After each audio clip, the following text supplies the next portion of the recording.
We just got done with the police. What they told us is that the footage that we shot wasn't beautiful, it wasn't pretty enough, it didn't meet their standard. They told us to delete it. Suddenly these guys are documentary filmmakers. I don't get it.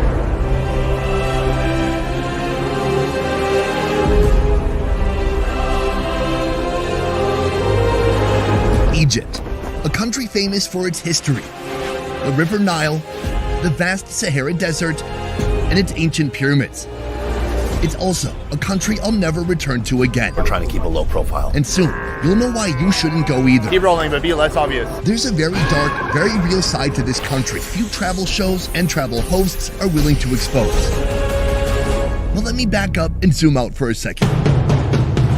Egypt is one of Africa's 54 countries. Yes, Egypt is in Africa, and Egyptians are Africans, but many also consider them Middle Eastern. The language, Arabic. The main religion is Islam, which becomes immediately apparent as you hear calls for prayer blaring from surrounding mosque speakers. More than 95% of the country is dry, arid desert, which means the Nile is a vital lifeline to this country of 100 million. Cairo is one of the biggest cities in Africa, with a population of over 10 million. After we landed in Cairo, that's when everything started going wrong. Soon after arriving in the country and pulling up at our hotel, our bags were x-rayed, then opened, then searched. Then the police came. From around 4:30 a.m. to 10 a.m. we were outside the lobby in the cold, and more police coming, asking us all types of questions, treating us like criminals, suspecting us of something, but I don't know what. For 4 hours, we were interrogated by authorities wondering who we are and what we're doing here. In the end, they confiscated our lights, hard drives, batteries, and cameras. What I couldn't figure out then was, what were these guys so paranoid about?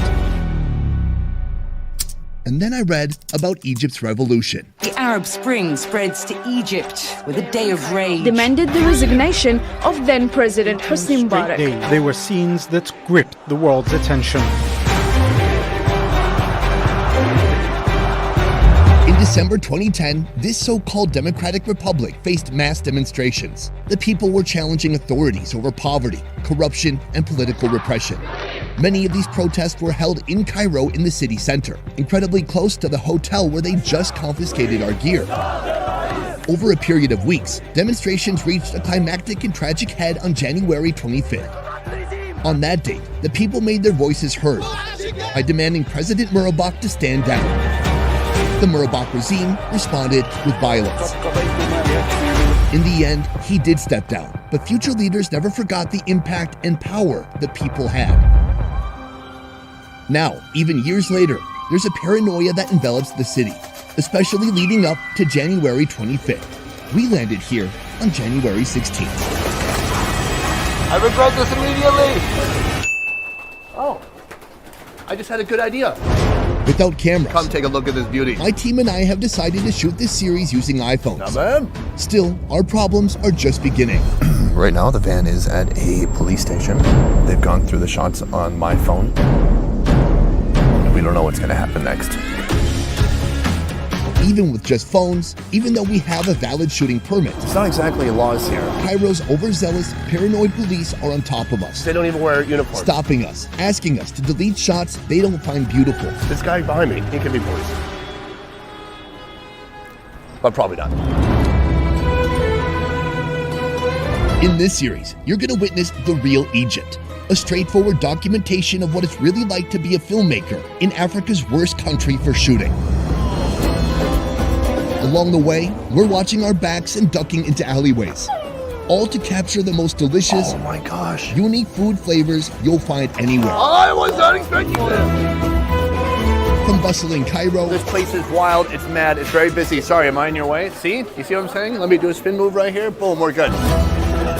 to chaotic camel markets, We've almost literally effing run over about 5 times now. When you're here, you need to watch your back and your friend's back.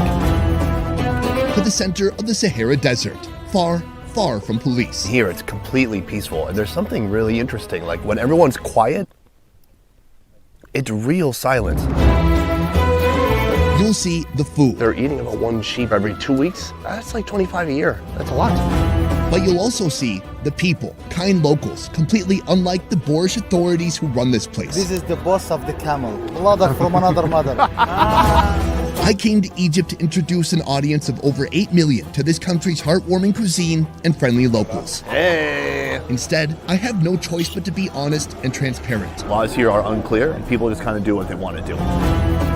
In this 4-video series, you will see food. Are people eating this? Yes. You will experience culture, and I will reveal the dark realities of being a traveler in a country that treats its tourists like criminals. It all starts in 24 hours.